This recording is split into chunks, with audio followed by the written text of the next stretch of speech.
We've got the masters, the ninjas of copywriting here. Mike Connolly and Claire Curlin are going to be talking to us about, well, how to be awesome at copywriting. And I want to tell you a little bit about these guys, give you guys some background, because this is a real treat and definitely a real privilege to have these guys with us. Mike, if you don't know Mike, he's actually an Infusionsoft certified partner.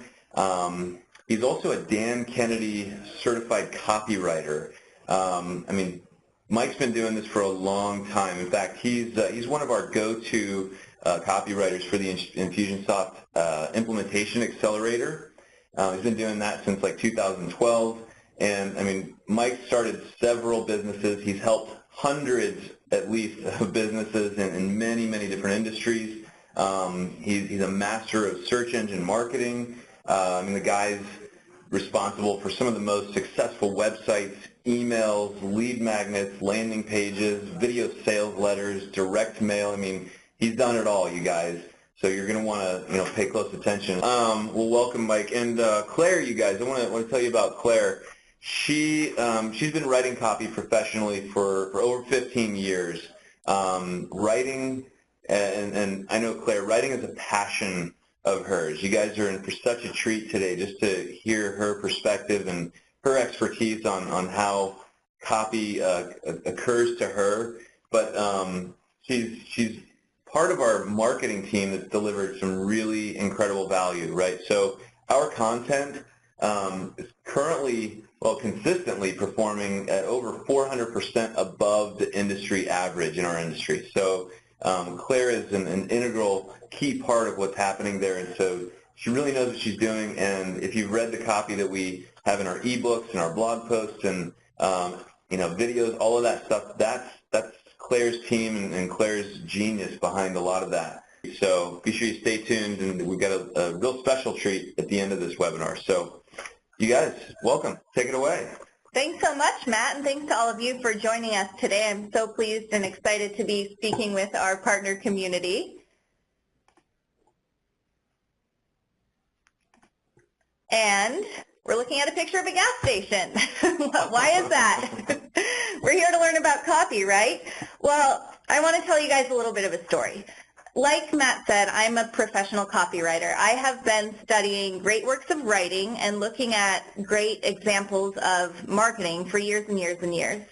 And people often ask me, can you think of an example of really good copy? Like, what's the best copy that you've ever seen? So I've thought about this, and here's what comes to mind. When I fill up my gas tank, when I fill up my car with gas, there's this little blurb of text that shows up on the touch screen at the pump. And it changes from time to time. You get different messages every time I go. But sometimes it's these 7 magic words that I believe hold the key to how anybody in the world can write great copy, even if you don't consider yourself or you wouldn't call yourself a copywriter. So what are those 7 magic words? Those 7 magic words are, do you need ice? We have it. So I'm going to let that sink in for a moment. You might feel a little disappointed. That's hardly award-winning copy, right? But before you jump off this webinar and decide I'm crazy, just consider this. I don't know about you guys, but when I fill up my car with gas, it's rarely when I'm on my way somewhere. That would probably make me late. It's typically when I'm on my way home from work or on my way home from running errands. And as Matt said, we're here in sunny, sunny, sunny, hot Arizona, where on Halloween it was pushing 90 degrees. So we spend a lot of time trying to cool down. We drink a lot of ice water. And also, as Matt mentioned, I'm a parent, and I'm a working parent, so I'm always busy. I'm always on the go. And I rarely remember to buy ice when I'm at the store. It's usually at really inconvenient times, like when I'm in the middle of running errands and I would have to leave it in the back of the car and it would melt.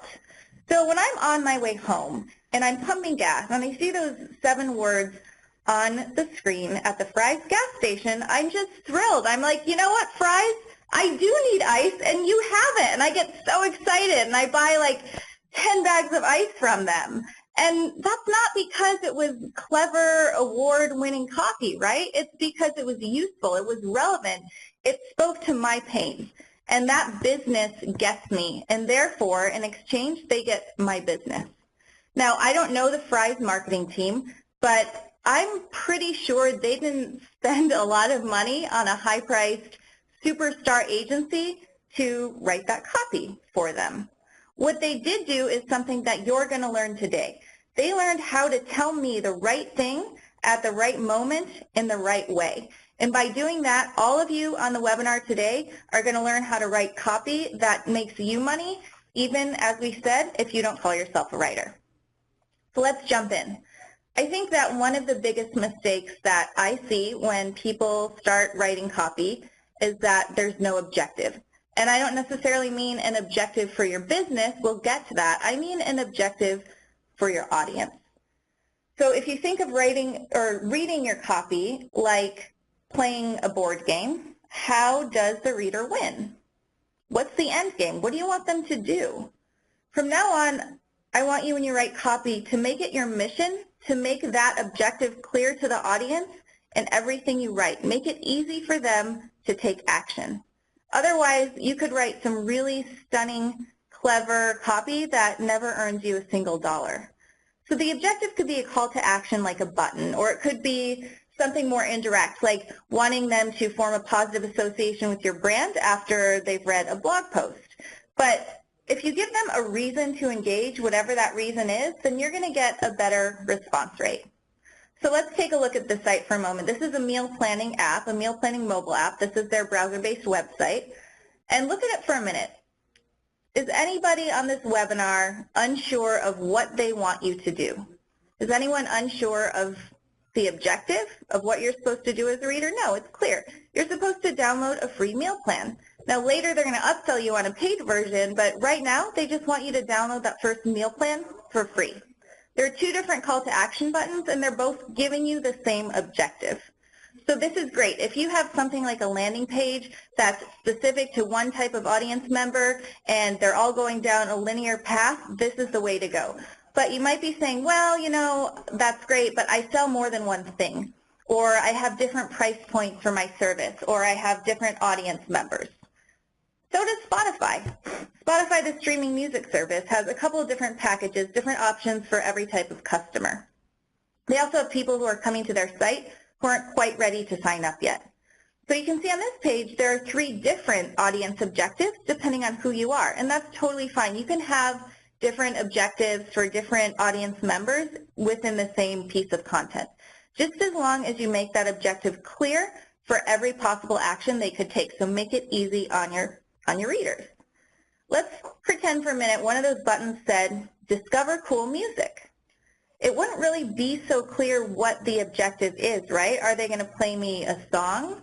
Are they going to create a playlist for me? Are they going to show me a musician's bio? I don't know. But here they're making it easy for the reader to take action. They're reducing what we call the cognitive load, which is really just the mental energy it takes to process what you as a reader are supposed to do. You don't have to wonder. You can really glide down that path to the next step very easily. And when you become aware of this, when you start noticing this and copy that you see around, you're going to be surprised by how often marketers actually make it really hard on their readers and on their audience members to know what they're supposed to do now that they've read this copy. But now you guys will not do that. You will not forget. Here's an existential question. Who am I? We've probably all asked this once or twice in life, and businesses ask it too. And businesses should be asking this because it comes down to your brand. This is how people perceive you. This is something that businesses spend millions of dollars on. This logo that you see here for BP is reported to have cost them $7 million. So I'm going to go out on a limb here and guess that most of us don't have a $7 million branding budget. So what we're going to do is a little hack. It's something called a character diamond, and a character diamond is a great technique you can use to help develop your brand voice.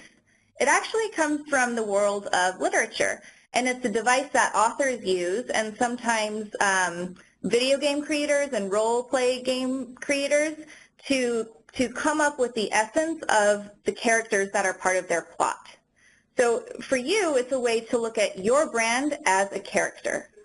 So you start by looking at who you are on the inside. That's your core, right? This is like your one defining characteristic when you think about who you are.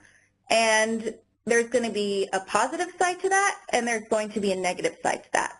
And then you want to think, what's your strongest defining characteristic on your exterior, on the outside? How people perceive you, what's the one thing they would say that describes you? And then also thinking about, well, is there a negative aspect to that? So for sake of example, let's say that you would say your core characteristic when you think about yourself is honesty. Well, the negative side of that is you could come across as too harsh when you're just trying to be honest. So that would be something to watch out for as you write. Let's say now that your exterior characteristic, the way that most people would describe your business or your brand, is reliability. Well, a potential pitfall is if you're too reliable, you're too predictable, you could come across as a little boring. So you take all this information, you put it together, and you try to come up with a character that represents your brand. And I think that the most useful way to do this is just to borrow a character from pop culture that's familiar to everybody. So for this example we just shared, that character might be the Maytag Man for the brand that's honest but not harsh, and reliable but not too boring, still a little bit funny, right? And as you write, you're going to filter everything you say through the voice of the Maytag Man. So is this something the Maytag Man would say? No? Then it's off and it needs to be rewritten. And it's a great little spot test as you write to make sure that everything that you craft, every line of copy is consistent and true to your brand. And by the way, this is not a tool that you show the outside world. You're not going to go around saying, we're the Maytag Man. It's just an internal tool to guide you as you write. And by the way, it's also really, really helpful if you're hiring an outside writer or even somebody within your company who's not you to do your writing for you. You could hand me as a writer a 30 or even 300-page brand guidebook, and that would be really, really great and really useful. Or you could tell me, hey, you know what, write like Wonder Woman. And with that one character, that one word, I immediately know what I'm supposed to do and what the copy is supposed to sound like. Okay, so now we know who you are, but next, who's your audience? Who are you talking to? Who are you having this conversation with? So this is the site for Airbnb. Most of you have probably seen it, and I love Airbnb because they're always testing and optimizing their copy. This is what it looks like when I log into their site or I visit their URL as a total stranger. So I've cleared my browser cache, I've prevented them from seeing my IP address, and I'm basically a stranger to them. So they're speaking to me as a first-time visitor without knowing anything about me, and they're taking some guesses about who I am and what I might like. That's why they have to show me these diverse options. Like on the left, you see what appears to be a small apartment for rent in case I'm an individual who's planning to travel alone. And then that middle image there, you see probably a little bit higher priced and larger rental, maybe in case I'm somebody who's traveling with a group or a family or several children. And then on the right, you see a koi pond, which confuses me a little bit because I'm not a fish. So I'm not sure why they put that in there, but maybe it's supposed to represent some kind of a cabin or a cottage rental. Now take a look at this. This is what I see when I log in from my personal account. See that lower left corner there where it says Flagstaff Camper? That was the last search I ran on their site. Now look at the picture that they're showing me, that image of a little girl. They're showing me that picture because I often search for kid-friendly rentals. They're betting that I'm a mom. So those are great design elements, but what about the copy? There's one really subtle but important difference between what you saw on the last screen and what you see here. The last screen said, book unique homes and experience a city like a local. Okay, what does this one say? Book homes from local hosts in 191 or more countries and experience a place like you live there. Did anybody spot the difference between those? We went from talking about cities to talking about all these different countries that I can book a rental in through Airbnb. Why is that? Well, I left them a clue. I've been searching for rentals in Paris and other countries because I'm planning a trip to Europe. And with one little copy change, they made a tremendous difference in my mindset. When I log into my account, I'm now visualizing myself on an international vacation, right? That one little copy touch point is helping to pull me to the next stage by speaking to who I am specifically, right? Airbnb, their marketing team is smart. They're not gonna squander the chance to speak to me at a personal level, right? They could have said, "Hi Claire, welcome back to Airbnb. Check out this secluded cabin in the swamplands." That wouldn't have worked so well because I think that swamps are scary and I don't want to go visit one, right? And if you think about replicating it across their entire customer base, if they're speaking to every single customer in such a personalized way, then that has a tremendous impact on their bottom line. So how do you figure out what your customers like, if they like swamps or apartments or cabins or what have you? Well, first of all, you have a lot of good data from Infusionsoft, and all of us have the opportunity to check in with our customers regularly and ask them questions, so we can do customer interviews. You take all that information and you build something called a buyer persona.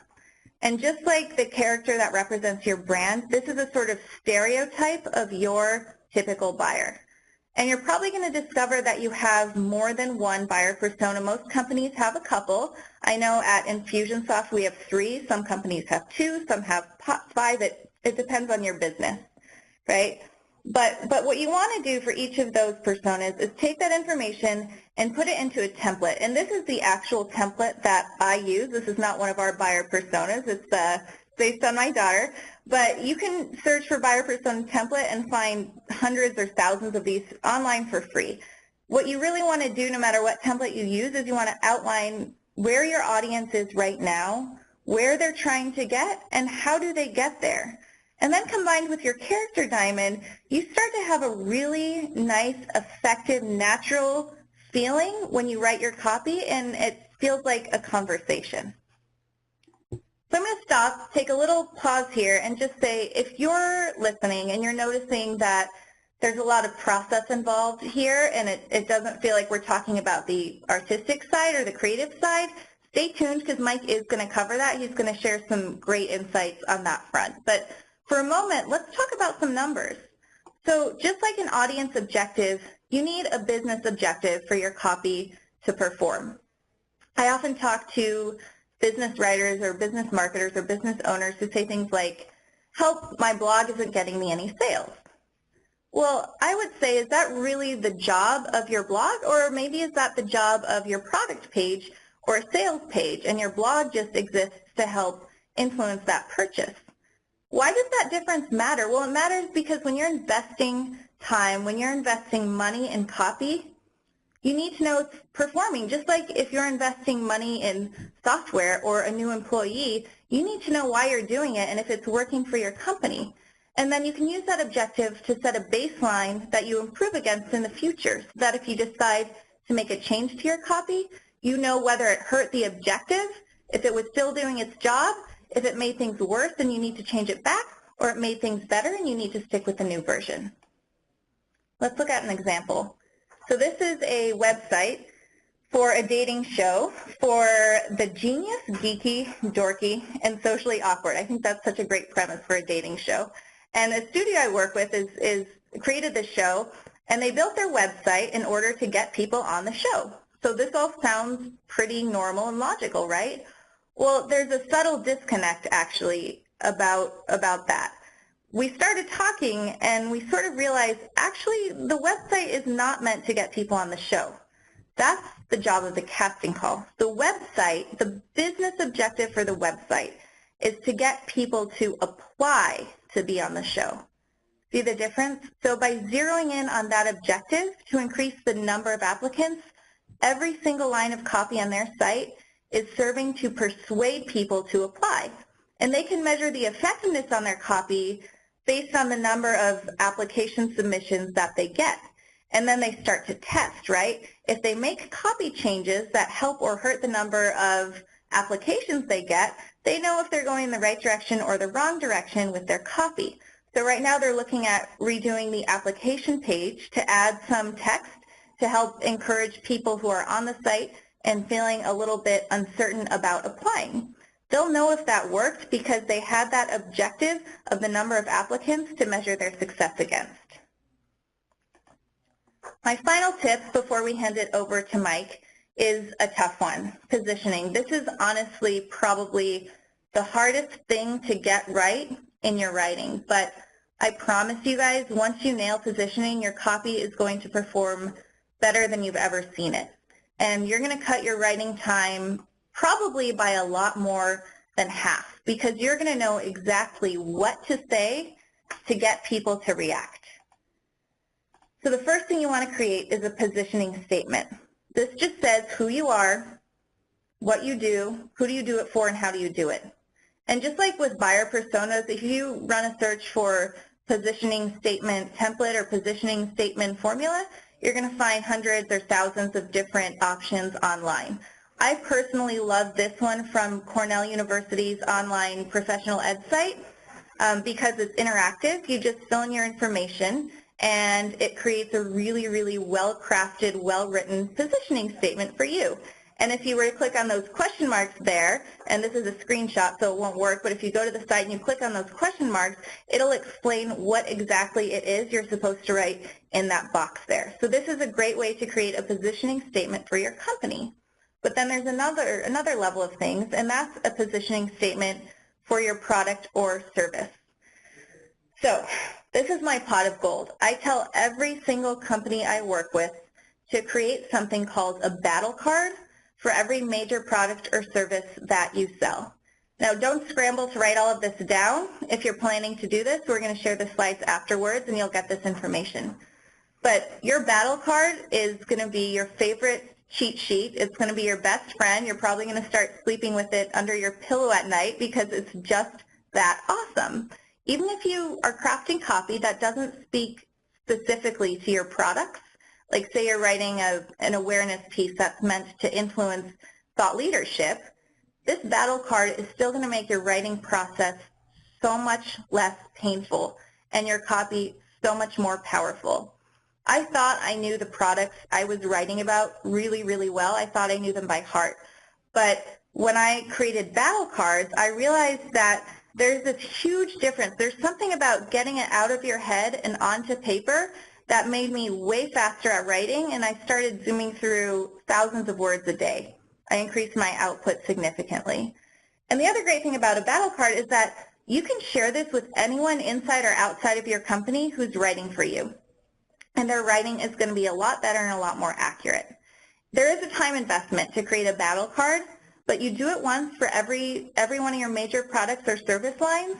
You update it when there are any kind of major changes, and in the long run, you're saving like hours of agony and thousands of potentially lost customers who didn't buy from you because honestly they didn't really know why they should buy from you and not somebody else. So those are my 5 tips. What does it look like when these all add up? Well, suddenly I think copywriting is going to, for you, start to change from something totally impossible, like having to carve an ice sculpture octopus, to something that you can do right. You can do it quickly, you can do it effectively, and you can make money with it. So I'm hoping with these tips, you can say something like, oh, copy, I've totally got that. I just have to pretend I'm Oprah from your character diamond, helping Bob from your user persona, to click the play button to watch my video, which is your audience objective, where he's going to learn how I'll relieve his toothaches with my unique senior citizen dental care package, which is your positioning. And I'll be able to get people like Bob to increase their annual dental visits from once a year to twice a year, thus doubling my revenue, which is your business objective.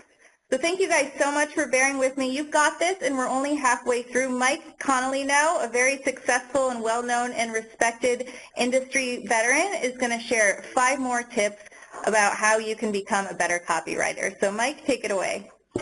Wow. Thanks, Claire. That was awesome. And I got to say, I learned a lot here. I'm going to have to go back in and study these slides. This is great stuff.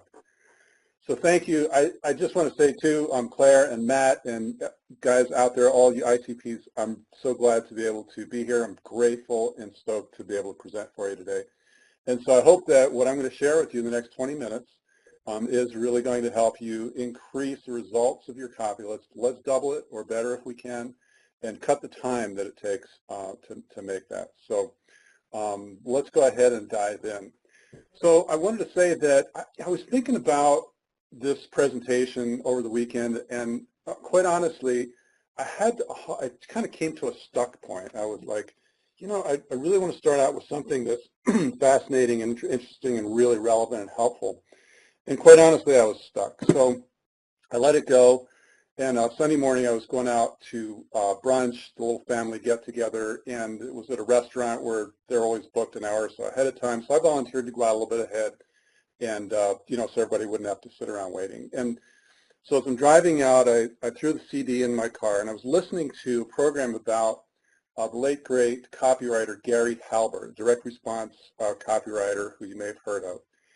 And so I'm going to tell you a story about Gary here. And let me pull up the screen, make sure I can get onto the right slide deck here. So let's see, guys. There we go. So this whole presentation that I was listening to was about Gary's talking about starting with a big idea. And I think if you want to accomplish your dreams, sometimes it really does help to think big, you know, to really look at, you know, what's the bigger picture here that could be happening. And as Claire pointed out throughout her presentations, you know, what's interesting is we're not sitting here talking about, you know, diagramming sentences and putting verbs, you know, behind nouns and all that good stuff. I mean, that's all important. That's part of how we communicate. That's the tool. But really, there's so much that goes behind the messaging. And so as one of the things that Gary Halbert said was walking on a beach, coming up with just one good idea, if you implement it, key part there, is worth more than a lifetime of hard work. So I want to look at an example of how Halbert helped a client by just kind of thinking outside the box and looking at the business problem that they had in a completely different way, and then creating a message that had a huge effect, as you'll see in a moment here. So the story is Gary is working for a client whose name is Tova Borgnine. She's the wife of famous movie star Ernest Borgnine. She has a line of cosmetics. Her business is doing about $20,000 a month, and she's in debt. Within about 6 months, Halbert takes her to $800,000 per month. And so we go back to the early 1980s. And what Tova says, this, by the way, is a picture of Gary along with some friends. I know it's kind of these guys look a little bit like the mafia, but these are some of the most well-known direct response copywriter or marketers that you know, have laid the groundwork for a lot of what we do. And I always feel it's good to go back and look at what some people who have been very successful have done. So there's a little picture of Gary and some of his friends. And so in this situation that he was in, how did they accomplish this? And how did they accomplish this with really just one key message? Now, there was a lot of things around it, but there was this one key message that Gary put out there. So Tova wants to take her business and add this new perfume. And she says to Gary, look, I've got a salon reserved. What we're going to do is we're going to do a launch. And we'll bring, they'll be able to fit 150 people into this salon, and we'll have a little launch for this new line of perfume. Well, Gary looks at the picture, and he does some research and studies, and he's been thinking about this for a while. And he comes back to Tova, and he says, no, here's what I want you to do. I want you to reserve the entire lobby or the conference room of the Century Plaza Hotel. Holds 7,000 people. And they actually got 7,000 people to attend this event. Now imagine that. You don't have an email list to start with. These are not people that you've been marketing to. And with one ad, with one message, you're able to get 7,000 people to an event. How did they do that? What would you guess it was that Gary said that brought people out to this event? Now, I think it's good to just take a step back here and think for yourself if you're in that situation, what would you do? What would you write? So think about that and kind of play with that a little bit. And the thing that Gary wrote here, which I'm going to share with you in a moment, has some elements that I'd like you to take a look at. So here's what he wrote. So actually, before we do that, some of the typical things that you might think of or that an average copywriter might do in that scenario would be, well, so this fragrance comes from, these really exotic countries or, faraway places. All these famous people love it. It comes in a beautiful container, all of these things. Well, what Halbert wrote, I'm going to go ahead and share this with you now, is wife of famous movie star swears under oath her new perfume does not contain an illegal sexual stimulant. Now, I think today this might not have quite the same effect. We live in a little bit more of a jaded time than back in the 1980s. But still, this got people, Hollywood is all abuzz with conversation about this. And, people are kind of wondering, well, gee, maybe there really is something here. Could it really be that attractive? What do they have in it? So I'd like you to think about what is the driving emotion that he's using here. There's actually several things. There's several layers to this. But at the end of my presentation here, I'm going to show you one other example of how this is done more recently to great effect. There's an emotion that he's triggering here that you can use in all of your copy. So again, I think the thing is, think about the big picture. Think about the big idea. That's always one way to expand your thinking about whatever it is that you're doing. Now, from the big idea, we go to the next step or the next idea for you to be able to write more quickly and get better results. And that is, you take your big idea and then you convert that into a hook, which, you might think of the big idea as a hook. It's the thing that really grabs attention, right? And in order to really make use of that for your business objectives, you need to turn that into some kind of a message that will grab people's attention, and that's what we call the headline. Now, the critical thing is if the headline, and we'll talk about what headlines are here in just a second, but if people don't read your message, if that headline doesn't draw them into your message, then everything else that you've done up to that point, or everything else that you do that follows, the entire message is just a complete waste of time. So this is where you really want to be sure to put the most focus of your efforts. So if it's an email, you want to get your subject line right. If it's a landing page, you want that initial headline to really draw people in. If it's an article title, it's got to be something that pulls them in. And of course, we know all that. How do you actually go about doing that? Well, one of the ways that you can create effective headlines is to become a connoisseur. In fact, just going back to Gary Halbert for a moment, he used to insist that one of the best ways to learn to write really good headlines is to keep a box full of 3x5 cards and write down ideas that you see. Now, you can do that, with Evernote or Google Documents. You can keep ideas that you see and come back to them, refer to them, not steal them per se, but get ideas from them and inspiration. So that's one thing, is become a connoisseur of headlines that you see all around you. And it is amazing once you kind of tune your radar into that, how many ideas you'll be able to get from that. And then, of course, put into effect this whole thing about focus. When you're writing any piece, make sure that headline is effective, whether you do it at the beginning or the end.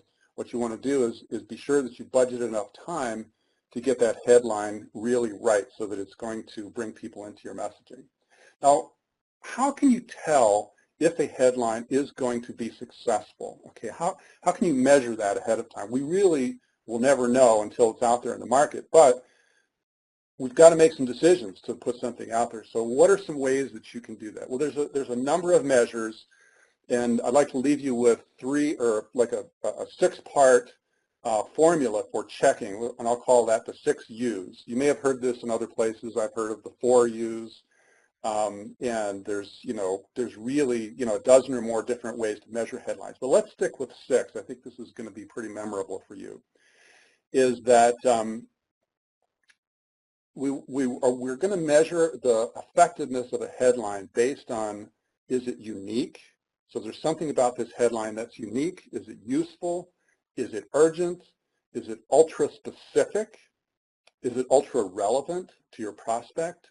And is it you focused? In other words, focused on the prospect. So this particular promotion that we're looking at here is a postcard that I actually is in, we're actually currently mailing this for a client, and it's turned out to be extremely successful for him. I think his investment was somewhere on the order of $7,000, and with the leads that it has brought in, so far, even within a couple of weeks, we're looking at a value somewhere in the neighborhood of $44,000. And of course, the great thing about direct mail is that it lasts. People will keep these things, and they'll be calling him for weeks or even months, possibly years to come.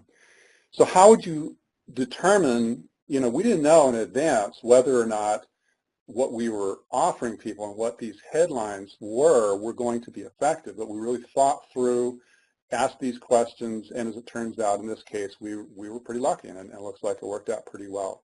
So these are some things you can do, is become a connoisseur of headlines, become a collector, look out for ideas, and then measure them with these 6 U's. And by the way, sometimes people ask, well, why is this specific? Why is it ultra specific? And why is relevant ultra? Well, the real reason is because they don't start with a U. But there you go. There's a list of 6 you can use to measure your headlines.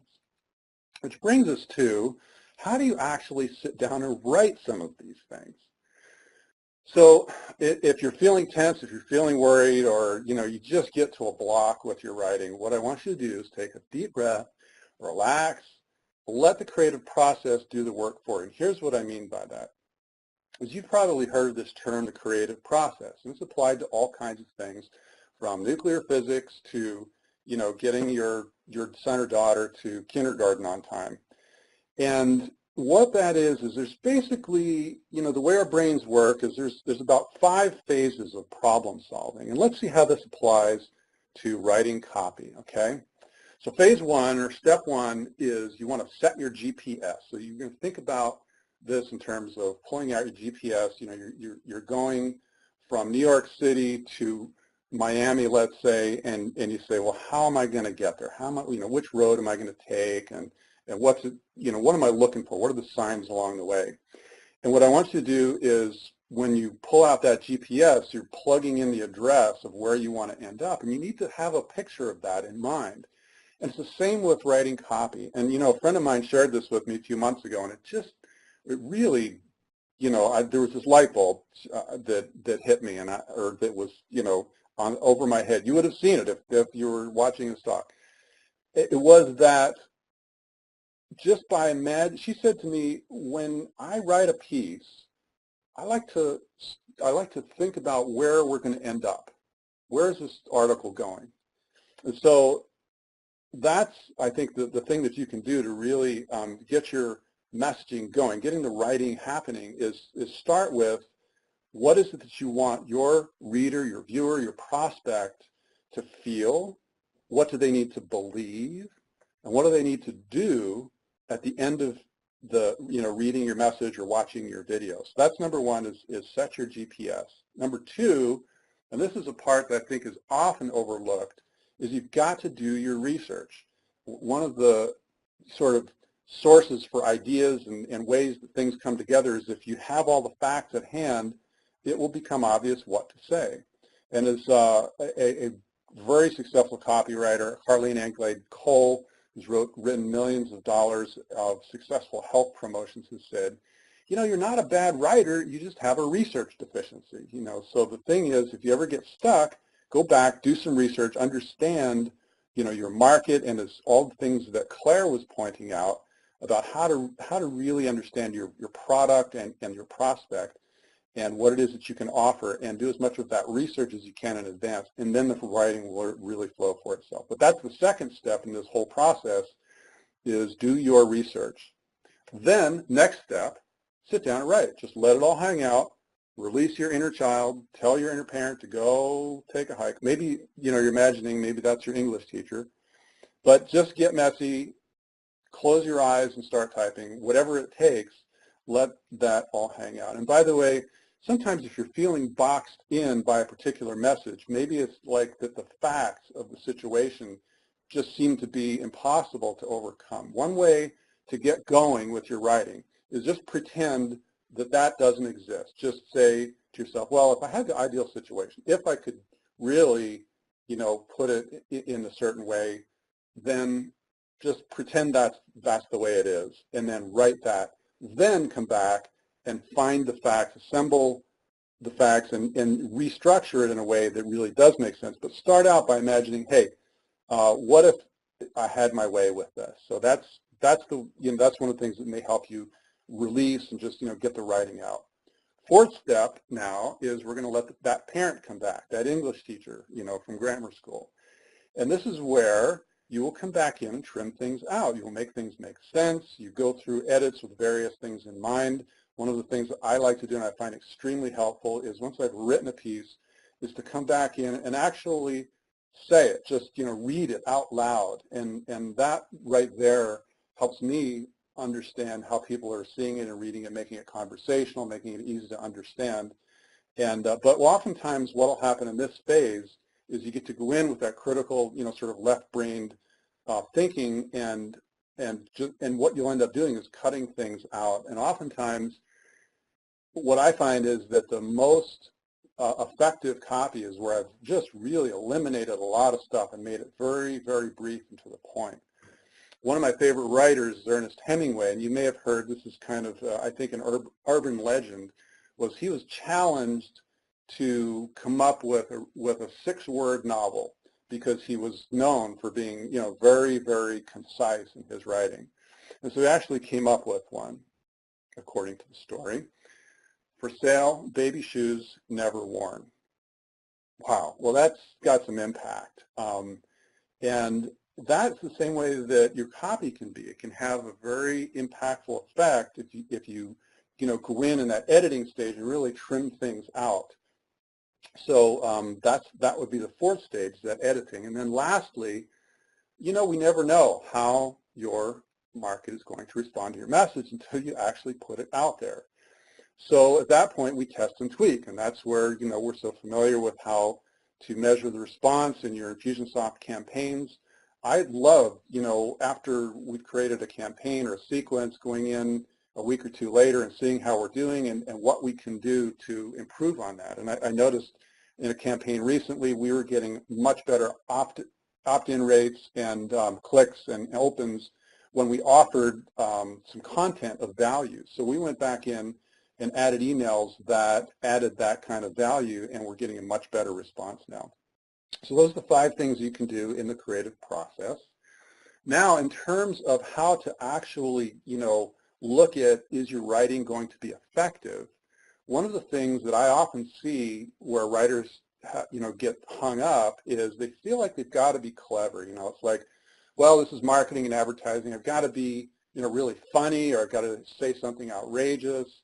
And the reality is, as Claire was pointing out, is a simple message that gets the point across, that provides something of real value to your prospect in, it's immediate, is where the real value is. And one of my favorite writers, Michael Masterson, best-selling author and really co-founder of a number of extremely successful businesses, says that good writing is the clear expression of exciting and useful ideas supported by persuasive evidence, proof in other words, right, and presented in an authentic voice. In other words, you're just being honest with people and just being very much yourself.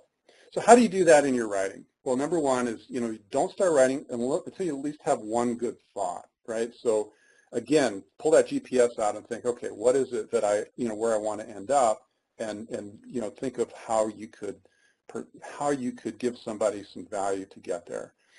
Next, write down that thought as simply as you possibly can and support it with as much detail as it warrants. Sometimes, as in Claire's bag of ice example, it's very simple. We got ice. That's all it takes. Keep it to that. And then lastly is just write sincerely. Just think about what are the interests your reader, your viewer, your prospect. Think about it, put yourself in their shoes and see if you can create something that would be of benefit to them in that respect. So here's an example of a site that I built for a client, and the messaging just came out of the exact situation that people were in. This is for people who have been diagnosed with a condition called macular degeneration, which most traditional medicine, the doctors in that field will say, you know what, go home, get ready to be blind, there is no cure. However, he's promoting a alternative to that. And really, we just wanted to tell people, look, your eye doctor may not know the truth about this, and it is, here's a place where if you've been diagnosed as incurable, we have information for you. So sometimes the very best message is just very clear, very direct, and really, hits the target of what people are looking for. I'd like to leave you with one thought as to what it is, as I mentioned a little bit earlier, in that Gary Halbert piece, what was one of the really driving emotions that he used in that piece of copy, in that headline? So if we look at this little kitty here, and of course I had to put a kitty in, right? I mean, every slide deck is better with a kitty in it, don't you think? But at any rate, what does this cat look like? What does the cats remind you of? And I'll let you think about that for a moment. Very briefly, I wanted to give you an sort of analysis of how your brain processes information. So I'm not by any means a brain expert, but the thing that helps to understand is that we make decisions based on emotion, and then we justify with logic. As Mark Twain said, there are two reasons a man buys anything. The reason that he really wants to, and then the reason that he can tell his wife. And so that's kind of how your brain works. And there's essentially three layers of that. There's what I'll call the reptilian brain, which instantly makes decisions. The only thing the reptilian part of your brain is, which goes way back in our evolution, is survival and procreation of the species. So, think about what that means. And then there's the mammalian part. So that's where, we're concerned about feelings of affection, emotion, and friendship and love. And then there's the cortex, and that's, I'm probably getting my terms mixed up here, but there's this reasoning part that deals with morality and reason and beauty and things like that. The way that our minds work, and you have to think about this from your prospect's perspective, is they will make a decision instantly, and then the process, because that reptilian brain is so fast, but the intellectual part, the executive part of the brain, takes a while to process these things. But as a writer, you need to have all of those things in mind. Bear in mind that people respond emotionally first and then try to justify with reason. So getting back to, and I'll leave you with this, what is it that that message Gary Halbert had in it? What was one of the driving emotions? And what is it that kitty cats are so well known for? It's curiosity, right? Well, one of the probably most successful, highest grossing video sales letters of all time that came out, I think it was back in 2009, started off with this message. The following presentation is controversial and may be offensive to some audiences. Viewer discretion is advised. Well, how do you feel when you see that message? Now, I don't know about you, but I'm kind of like, oh, really? Gee, I wonder what this is about. So I will leave you with that. I hope that's helpful. Use curiosity in your messaging. I think that's one thing that can be extremely helpful from step to step to step, whether it's from an email to a landing page to a lead magnet, whatever that is. All of those things, if you think about, how can I just leave a little bit of curiosity, leave an open loop here so that people want to satisfy that, that will take them to the next step. So guys, I hope that was really helpful for you. And Matt, I think we've got a little bit of time here yet for some questions, do we? We've got just a minute or so. We're pretty heavy on the time today. But this is worth every moment that we've been on this. I'm loving it, and man, I want to go write some copy. Can't wait to get started with this stuff. But yeah, there's a question came through. from a partner perspective, if they asked if I'm going to add copywriting as a value add for my client, how should I price it? So like when you can tell that the client's copy is really bad, like how much should you charge to fix it, or what are some of the, you as a partner have experienced this firsthand. What's some of the scenarios that you kind of go to on that? Well, Claire, you may have some ideas on this. Let me just jump in real quickly and say that it's kind of it's a process that's going to be different for every client. And what I would recommend, one of the first places to start is not to think so much about, let's say, number of words on a page that, or time for dollars, that type of thing, but look at what the actual value of what your messaging can create. So, to show you a really extreme example, of course, is Gary Halbert's message where, they went from having 150 people, they expected to show up to 7,000, and what that meant for this person's business.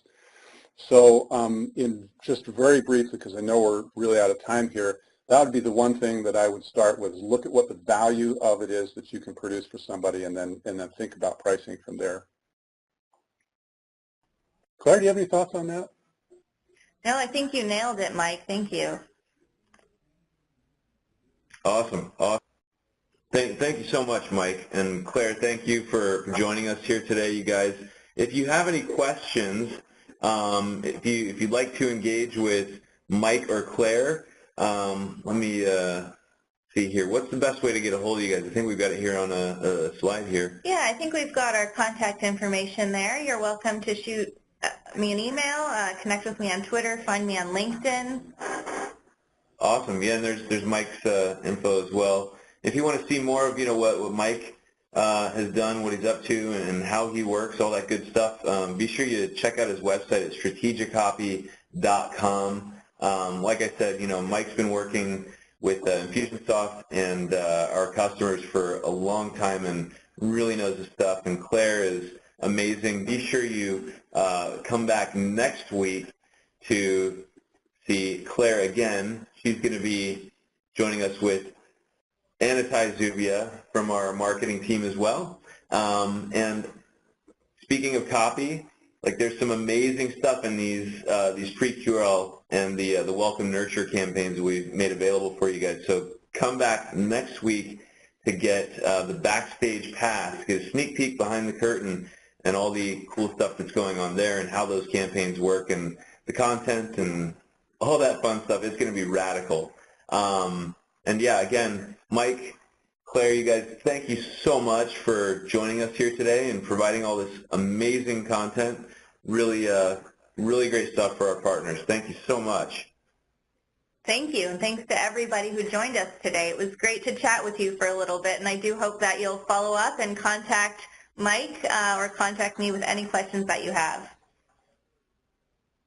Thanks, guys. Really awesome to be here. I hope that's helpful. Very cool, very cool. All right, you guys. Well, until next week, have a fabulous week, a beautiful weekend, and until next time, best wishes to all of you. Bye-bye.